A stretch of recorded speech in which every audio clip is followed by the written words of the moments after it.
ఏదైనా స్వీట్ తినాలనిపించినప్పుడు కానీ లేదా ఇంటికి ఎవరైనా బంధువులు వచ్చినప్పుడు కానీ ఎక్కువ శ్రమ లేకుండా చాలా త్వరగా అయిపోయే ఒక మంచి స్వీట్ రెసిపీని నేను ఈ వీడియోలో చూపిస్తున్నాను. అన్నీ ఇంట్లో ఉండే వాటితోనే ఈ బ్రెడ్తో మంచి స్వీట్ను ఎలా చేసుకోవాలో ఈ వీడియోలో చూద్దాం. ఈ స్వీట్ వచ్చేసి పిల్లల నుండి పెద్దవాళ్ళ వరకు అందరూ ఇష్టపడతారు.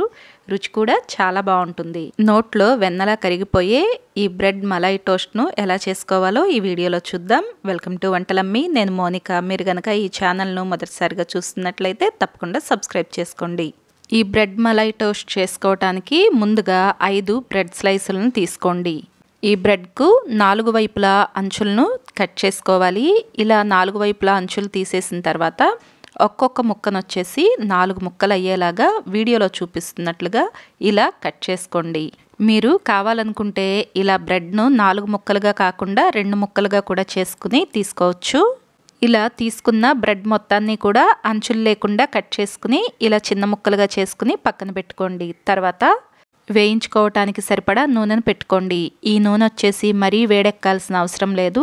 స్టవ్ను మీడియం ఫ్లేమ్లో పెట్టుకుని నూనె కాస్త వేడెక్కితే సరిపోతుంది. ఇలా కాగిన నూనెలోకి మనం ముందుగానే కట్ చేసి పెట్టుకున్న బ్రెడ్ ముక్కలను వేసుకోవాలి. ఈ బ్రెడ్ను వేయించుకోవటానికి అవసరాన్ని బట్టి స్టవ్ను లో ఫ్లేమ్ నుండి మీడియం ఫ్లేమ్లోకి మార్చుకుంటూ వేయించుకోండి. ఇలా బ్రెడ్ ఒకవైపు వేగిన తర్వాత రెండో వైపుకు తిప్పుకుని 2 వైపులా కూడా ఒకే రంగులో ఎర్రగా వచ్చేంత వరకు కాలనివ్వండి. అలా అని మరీ ఎక్కువగా వేయించుకోవద్దు. నూనె నుండి తీసిన తర్వాత అవి నల్లగా మాడిపోయినట్టు అయిపోతాయి. ఇలా కాస్త రంగు మారినప్పుడు నూనెలో నుండి తీసి ప్లేట్లో ఒక పక్కన పెట్టేసుకోండి.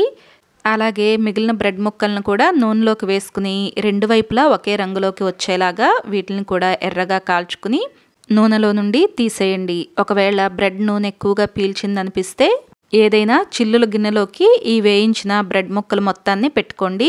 లేదా ఇలా బ్రెడ్ ముక్కలను తీసిన ఈ జల్లెడలోనే ఈ బ్రెడ్ను ఉంచేసి అడుగున ఒక ప్లేట్ పెట్టుకోండి.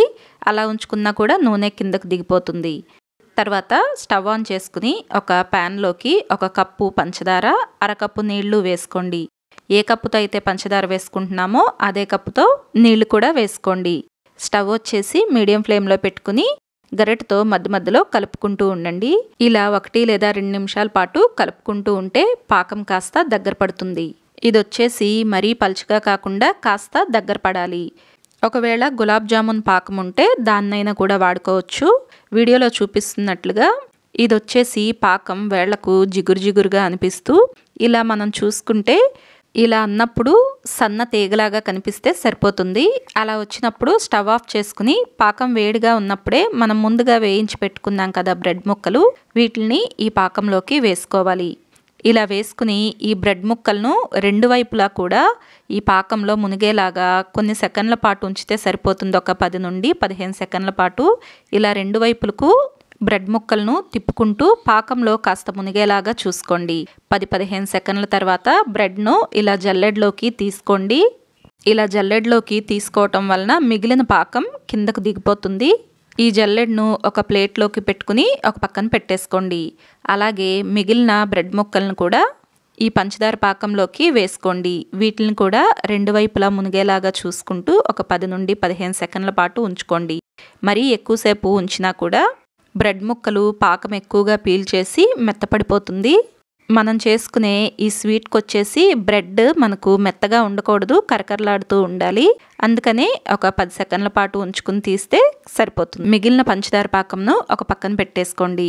తర్వాత ఒక ప్యాన్ తీసుకుని ఈ ప్యాన్లోకి 1 కప్పు పాలు వేసుకోండి. ఈ పాలు వచ్చేసి పచ్చి పాలైనా కాచిన పాలైనా ఏ పాలైనా తీసుకోవచ్చు.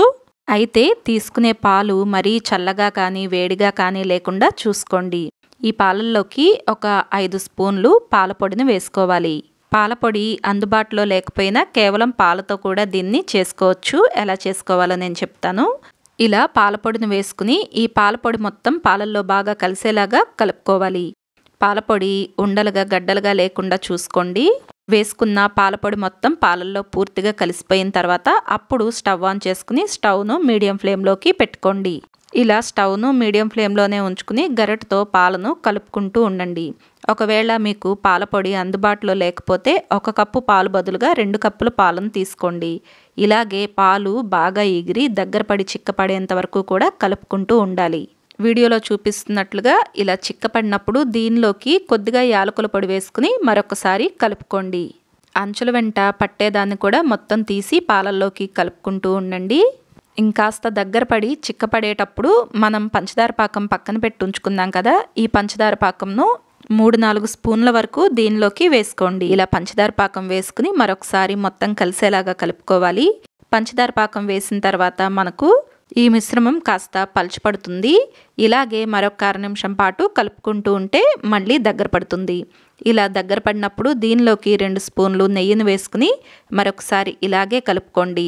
మనకు ఇది బాగా దగ్గర పడి ప్యాన్కు అంటుకోకుండా రావాలి, అంతవరకు కూడా కలుపుకుంటూ ఉండండి. ఇలా నెయ్యి వేసుకుని మిశ్రమం దగ్గర పట్టడం మొదలైనప్పుడు స్టవ్ను పూర్తిగా తగ్గించేసి సన్నని మంటపైకు పెట్టుకోండి. అంచుల వెంట కట్టేదాన్ని కూడా తీసుకుని దీనిలోకి కలుపుకుంటూ ఉండండి. మనకు ఇది వచ్చేసి కలకండ స్వీట్ ఉంటుంది కదా, అలా వస్తుంది. రంగు కూడా కాస్త మారుతుంది. అలా వచ్చేంత వరకు కూడా దీన్ని కలుపుకుంటూ ఉండండి. తర్వాత స్టవ్ ఆఫ్ చేసుకుని ఒక గిన్నెలోకి తీసుకుని పక్కన పెట్టుకోండి. వేయించుకుని పంచదార పాకంలో వేసి తీసాం కదా, ఈ బ్రెడ్ ముక్కలను ఒక 10 నిమిషాల పాటు ఇలా ప్లేట్లోకి ఒకదానికొకటి అంటకుండా సర్దుకుని పెట్టుకోండి. మనం చేసుకున్న ఈ స్వీట్ను మొత్తం కలిసేలాగా ఒకసారి కలుపుకోండి. ఇలా కలుపుకున్న తర్వాత ఒక బ్రెడ్ ముక్కను తీసుకుని మనం పాలతో చేసి పెట్టుకున్న ఈ మిశ్రమాన్ని ఈ బ్రెడ్ ముక్క పైన ఇలా పెట్టుకోవాలి. దీన్ని 4 వైపులకు కూడా సమానంగా వచ్చేలాగా సర్దుకోండి. ఇది కాస్త మందంగానే పెట్టుకోండి, మరీ పల్చగా కాకుండా. అంచుల వెంట ఏమైనా ఎక్కువగా ఉంటే ఆ మొత్తాన్ని కూడా తీసేయండి. వీడియోలో చూపిస్తున్నట్లుగా ఇలా చేసుకోండి. అలాగే మిగిలిన మొత్తంతో కూడా ఇలాగే టోస్ట్ లాగా పెట్టుకుంటూ చేసుకోండి. అంతేనండి, మనకు ఎంతో సులభంగా బ్రెడ్ మలై టోస్ట్ ఇంట్లోనే తయారైపోతుంది. మీరు కావాలంటే గార్నిష్ కూడా చేసుకోవచ్చు. బాదం పప్పు, జీడిపప్పు, పిస్తా ఇలా దేంతో అయినా గార్నిష్ చేసుకోవచ్చు. నేను వచ్చేసి గార్నిష్ చేయడానికి ఇక్కడ పిస్తా పప్పును వాడుతున్నాను. మరి తక్కువ సమయంలోనే తక్కువ పదార్థాలతో ఎంతో సులభంగా చేసుకునే ఈ బ్రెడ్ మలై టోస్ట్ తయారీ విధానం మీకు నచ్చిందా? అయితే తప్పకుండా మీరు కూడా ట్రై చేయండి. ఈ నోరూరించే స్వీట్ తయారీ విధానం మీకు నచ్చితే వీడియోని లైక్ చేయండి. అలాగే ఈ వీడియోని మీ ఫ్రెండ్స్ ఇంకా ఫ్యామిలీ మెంబర్స్కు షేర్ చేయండి. ఇలాంటి మరిన్ని రెసిపీస్ కోసం వంటలమ్మే ఛానల్ను సబ్స్క్రైబ్ చేసుకోండి.